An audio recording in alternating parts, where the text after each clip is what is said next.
Veremos ahora el envejecimiento.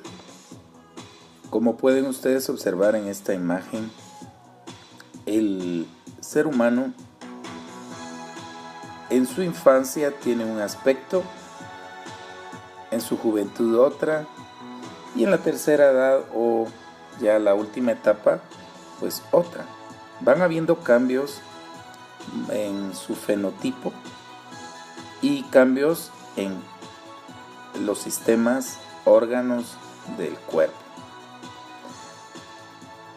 Vean alguna foto de sus padres cuando eran niños y compárenlos a actualmente y verán de lo que estoy hablando. ¿Qué es la longevidad? Es la duración de la vida media por especie y raza. Es decir, es la duración de la vida en un promedio de más del 50% de la especie y se aplica en algunos casos por regiones del mundo.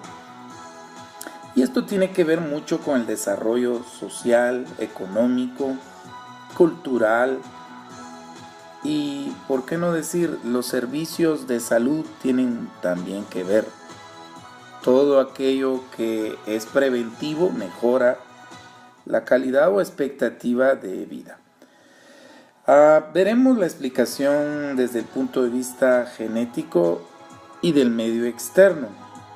Quisiera que vean este cuadro, lo voy a aumentar y ustedes que nos podamos ubicar acá. Por ejemplo, esta es una representación de lo que se decía de la expectativa de vida entre los años 1960 y 2002. Aquí están por regiones y van a ver ustedes de que algunas regiones tienen más expectativa de vida que otras. En los países de ingresos medianos y de bajos, como sería el de nosotros, la expectativa de vida en los años 60 era de 44. Ha ido aumentando en el 2002 a 65.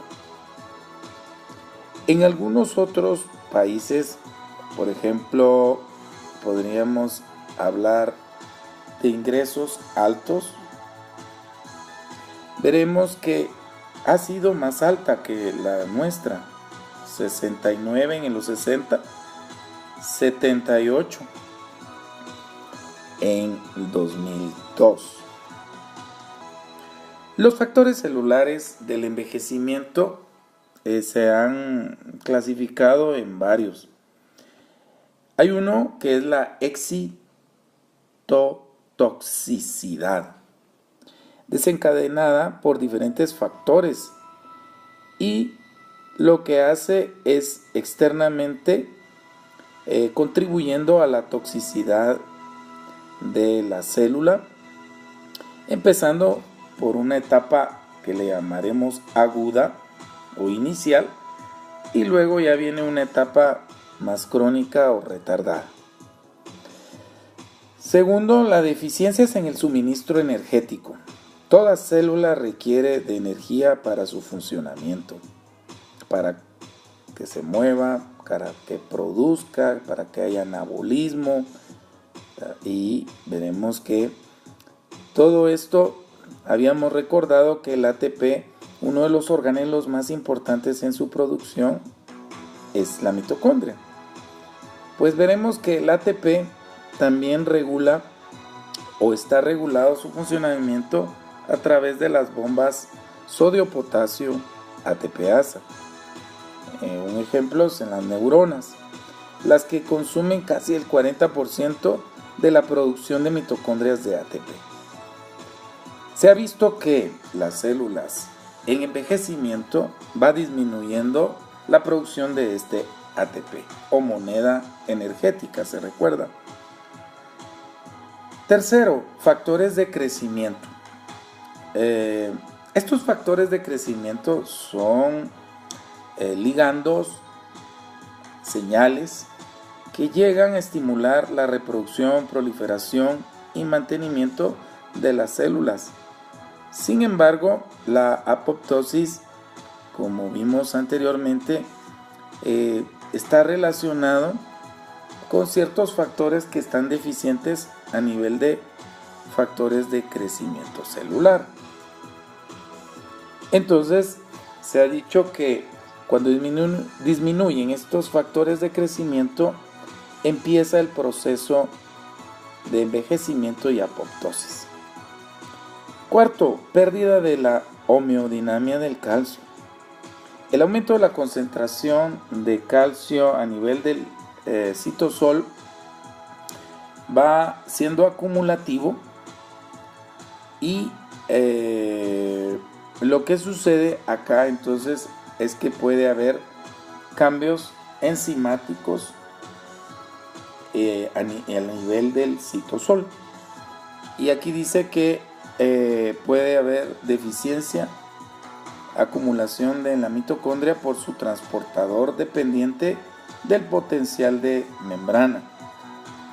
Entonces activa diferentes enzimas en el citosol y estas enzimas, al contrario de ser beneficiosas, alteran, por ejemplo, el citoesqueleto, la movilidad interna de las vesículas y entonces da problemas o afecciones celulares. Hay diferentes teorías, las vamos a ir viendo una por una. Se dice que estas teorías no es que sea única, sino que están relacionándose entre ellas y entre los factores que acabamos de mencionar.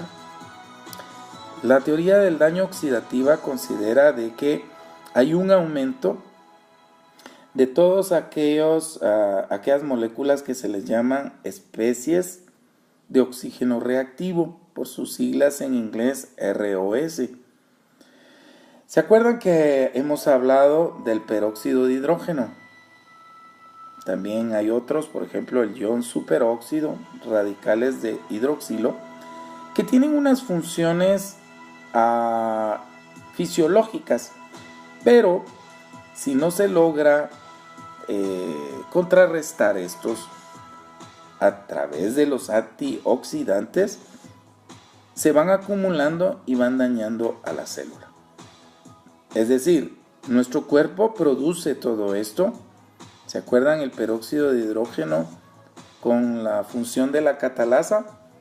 Pues bueno, es un método de equilibrio para todas estas especies de oxígeno reactivo. Dice que estos ROS son considerados como moléculas de señalización fisiológicas o normales, pero cuando no hay equilibrio en condiciones fisiopatológicas, o sea, cuando hay algo que no está funcionando adecuadamente, pueden dañar a las membranas celulares, a proteínas y ácidos nucleicos, y entonces deteriorar lentamente a la célula. Entonces, los ROS pueden ser beneficiosos, como hemos mencionado. Aquí hay un ejemplo de cómo estos ROS pueden activar el sistema inmunitario, que es beneficioso para nosotros. Se acumulan muchos radicales de oxígeno como el peróxido de hidrógeno H2O2 en macrófagos para la defensa celular.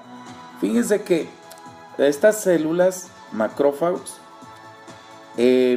da la voz de alerta para que el sistema inmunológico lo acompañe y puedan inactivar células que estén mal o dañadas o infectadas, y entonces su mecanismo es liberar o producir por ejemplo el óxido nítrico en este caso. Y entonces cuando se producen altas concentraciones a nivel local, el efecto inmunológico hace que lleguen los macrófagos y actúen adecuadamente. Otra es que si se produce a nivel bajo, le indique al endotelio, que es un revestimiento de los vasos sanguíneos, o a las neuronas, que son células del sistema nervioso, que produzcan o traduzcan proteínas. Aquí abajo hay otro ejemplo de el peróxido de hidrógeno o del oxígeno, y dice que su producción alta hace o estimula a los neutrófilos, que son otras células encargadas de la defensa inmunitaria a nivel celular. Su producción baja también estimula, pero a los fibroblastos, condrocitos, que son importantes para el mantenimiento de los tejidos. El CML aquí significa célula del músculo liso. En fin, podemos sintetizar que los ROS pueden ser beneficiosos, estimulando el sistema inmunológico y ayudando a la señal de traducción. Solo quiero agregar que en algunos libros dice estrés oxidativo. ¿Qué significa esto? Esto significa cuando hay un desequilibrio y se pierden las condiciones fisiológicas que hemos mencionado, o sea, normales. Entonces, lo que existe es una producción aumentada del ROS y no llega a equilibrarse por medio de los antioxidantes, o sea, aquellos que van a equilibrar la producción o por lo menos que los inactive. Entonces, recordar el estrés oxidativo depende del equilibrio con antioxidante. El estrés sería cuando hay mayor producción de ROS y menos control de los antioxidantes. Aquí en este cuadro podemos observar algunos de los ROS más importantes. Ya hemos mencionado, por ejemplo, el peróxido de hidrógeno, lo voy a marcar acá. También podemos ver el dióxido de nitrógeno, el óxido nítrico y algunos otros más que ustedes irán conociendo a lo largo de segundo y tercer año de la carrera. Ahora pasemos a la teoría de la inestabilidad genética debido al daño por el uso. Dice que cuanto más se usa, se va deteriorando, o cuanto más procesos ocurran, también se va desgastando. Las mutaciones en los genes de las enzimas que sintetizan ADN pues se van deteriorando de generación en generación de células, y entonces el uso o la utilidad en los procesos uno tras otro van desgastando esta función. Los genes de las enzimas en el transcurso van reparando los daños del ADN, pero llega un momento en que las mutaciones se han incrementado de tal manera tan importante que ya no se puede reparar, y cada vez más y más va deteriorándose la célula y entrando en un envejecimiento.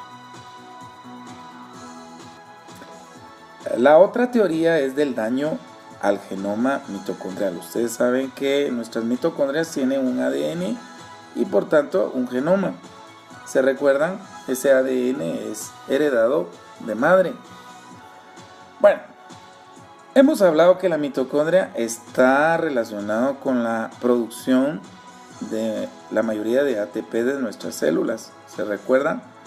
Todo lo que vimos de respiración celular, ciclo de Krebs, la cadena transportadora de electrones, de ahí fosforilación oxidativa y producción de ATP.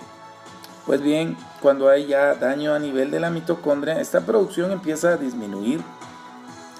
También aumenta el ROS, porque se acuerdan ustedes que los hidrógenos se unen con oxígeno, pero cuando quedan estos radicales libres de hidrógeno, se va deteriorando la mitocondria y esto induce a la mitocondria. ¿Se recuerdan que hay una vía intrínseca en la apoptosis? Bueno, aquí empieza a inducir la apoptosis cuando hay daño también mitocondrial por estas moléculas ROS. Entonces esto es considerado como un daño que altera la energía y a su vez va a deteriorar el ADN de la mitocondria y deja de funcionar, traducir proteínas necesarias para la mitocondria. La teoría del acortamiento de los telómeros se relaciona con una enzima llamada telomerasa. La telomerasa es una enzima que sintetiza el ADN de los telómeros. ¿Se acuerdan ustedes que los telómeros son los brazos de los cromosomas? Esto lo vimos en algún video de clase. Y entonces esta telomerasa lo que hace es mantener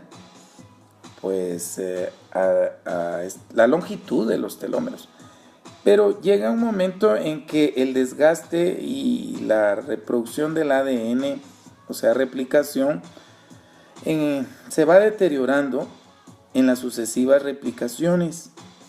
Entonces, estos telómeros resulta ser que a medida que va pasando las generaciones de células, se van acortando.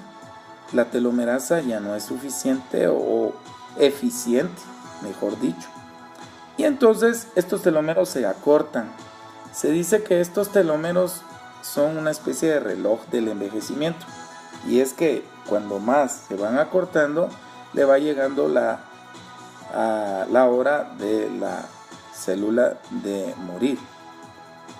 No es concluyente la longitud de estos con el envejecimiento, porque se han visto algunas especies en las cuales pueden estar acortados y no precisamente entrar en muerte. La teoría del envejecimiento programado genéticamente. Hay un síndrome, me gustaría que se recordaran, lo anotaran y lo vieran en el internet, en su buscador, y pongan este síndrome de Hutchinson-Gilford, o también pueden poner progeria, y van a ver que son niños que parecieran ya ancianitos. Ellos no pueden vivir mucho y dice que es un envejecimiento que están alterados los genes.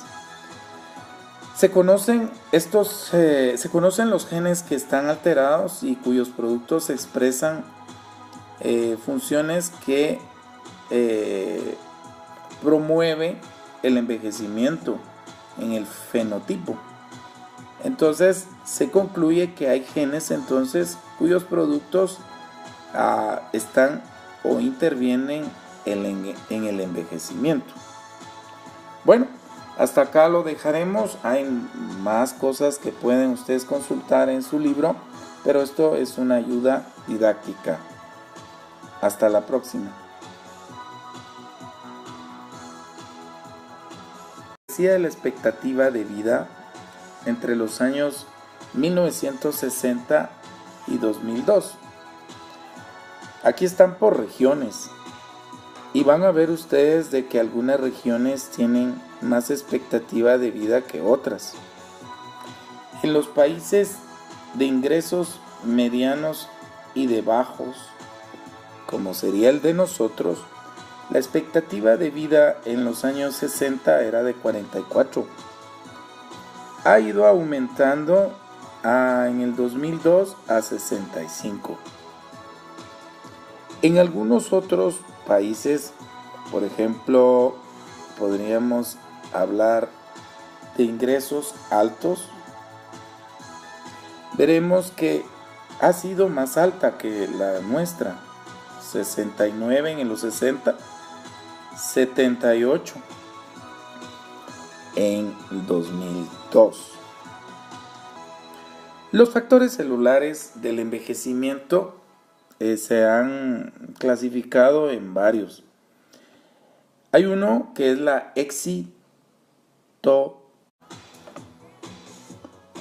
Veremos ahora el envejecimiento. Como pueden ustedes observar en esta imagen, el ser humano en su infancia tiene un aspecto, en su juventud otra, y en la tercera edad o ya la última etapa, pues otra. Van habiendo cambios en su fenotipo y cambios en los sistemas, órganos del cuerpo. Vean alguna foto de sus padres cuando eran niños y compárenlos a actualmente y verán de lo que estoy hablando. ¿Qué es la longevidad? Es la duración de la vida media por especie y raza. Es decir, es la duración de la vida en un promedio de más del 50% de la especie y se aplica en algunos casos por regiones del mundo. Y esto tiene que ver mucho con el desarrollo social, económico, cultural y, por qué no decir, los servicios de salud tienen también que ver. Todo aquello que es preventivo mejora la calidad o expectativa de vida. Veremos la explicación desde el punto de vista genético y del medio externo. Quisiera que vean este cuadro, lo voy a aumentar y ustedes que nos podamos ubicar acá. Por ejemplo, esta es una representación de lo que se